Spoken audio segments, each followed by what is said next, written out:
శ్రీ సత్యసాయి జిల్లా మడకశిరలో టికెట్ పంచాయతీ ఆందోళనలకు దారితీస్తోంది. మడకశిర అసెంబ్లీ టికెట్ను ఎంఎస్ రాజుకు కేటాయించడంపై సునీల్ కుమార్ అనుచరులు ఆందోళన చేపట్టారు. దీంతో మడకశిరలో సునీల్ కుమార్ టీడీపీ రెబల్ అభ్యర్థిగా నామినేషన్ దాఖలు చేశారు. నామినేషన్ కార్యక్రమానికి భారీ సంఖ్యలో తరలివచ్చారు అనుచరులు. దీంతో అక్కడ ఉద్రిక్తత చోటు చేసుకుంది.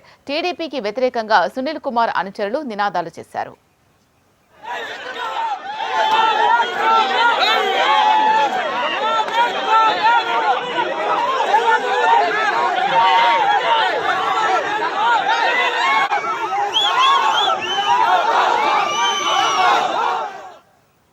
శ్రీ సత్యసాయి జిల్లా మడకశిరలో టికెట్ పంచాయతీ ఆందోళనలకు దారితీస్తోంది. మడకశిర అసెంబ్లీ టికెట్ను ఎంఎస్ రాజుకు కేటాయించడంపై సునీల్ కుమార్ అనుచరులు ఆందోళన చేపట్టారు. దీంతో మడకశిరలో సునీల్ కుమార్ టీడీపీ రెబల్ అభ్యర్థిగా నామినేషన్ దాఖలు చేశారు.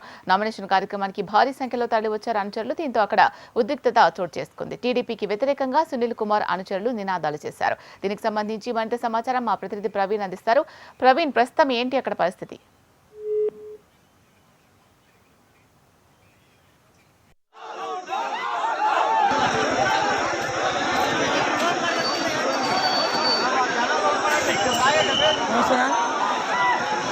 చెప్పినా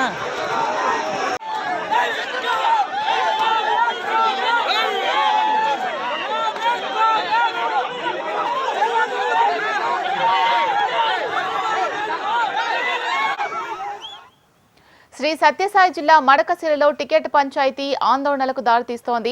మడకశిర అసెంబ్లీ టికెట్ను ఎంఎస్ రాజుకు కేటాయించడంపై సునీల్ కుమార్ అనుచరులు ఆందోళన చేపట్టారు. దీంతో మడకశిరలో సునీల్ కుమార్ టీడీపీ రెబల్ అభ్యర్థిగా నామినేషన్ దాఖలు చేశారు. దీనికి సంబంధించి మరింత సమాచారం మా ప్రతినిధి ప్రవీణ్ అందిస్తారు. ప్రవీణ్, చెప్పండి.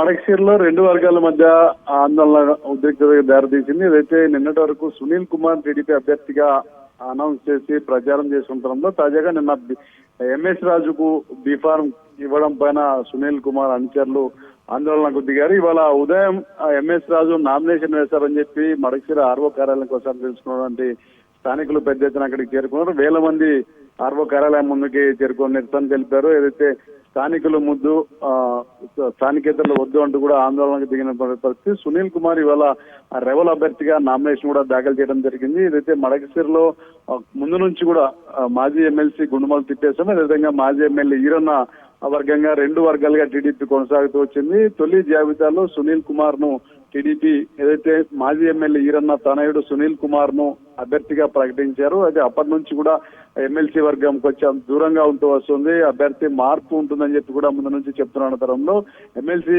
గుండుమల తిప్పేశాం చెప్పిన విధంగానే ఏదైతే సునీల్ కుమార్ ను కాదని తాజాగా ఎంఎస్ రాజుకు టికెట్ కేటాయించడం పైన సునీల్ కుమార్ వర్గీయులు జీర్ణించుకునేటువంటి పరిస్థితి. పెద్ద ఎత్తున అక్కడికి చేరుకున్నారు. ఓవైపు టీడీపీ ఎంపీ అభ్యర్థి పార్థసారథి ఇక్కడికి వెళ్లడంతో ఆయన కారు మీద దాడి చేయడం జరిగింది. అద్దాలు కూడా ధ్వంసమైన పరిస్థితి. ఈ నేపథ్యంలోనే పోలీసులు కొంత లాఠీ చార్జ్ కూడా చేయడం జరిగింది ఆందోళనకారుల పైన. ఎంఎస్ రాజు వస్తున్నామని తెలుసుకున్నటువంటి స్థానికులు పెద్ద ఎత్తున ఆర్ఓ కార్యాలయానికి వచ్చారు. అక్కడ ముట్టడించారు. పెద్ద ఎత్తున అక్కడికి గుమ్మికూడినటువంటి పరిస్థితి. పూర్తి స్థాయిలో లా అండ్ ఆర్డర్ అదుపు తప్పుతున్న నేపథ్యంలో పోలీసులు లాఠీ చార్జ్ కూడా చేయడం జరిగింది. మడకశిరలో ఇప్పటివరకు కూడా ఉద్రిక్త పరిస్థితి కొనసాగుతుంది. రైట్.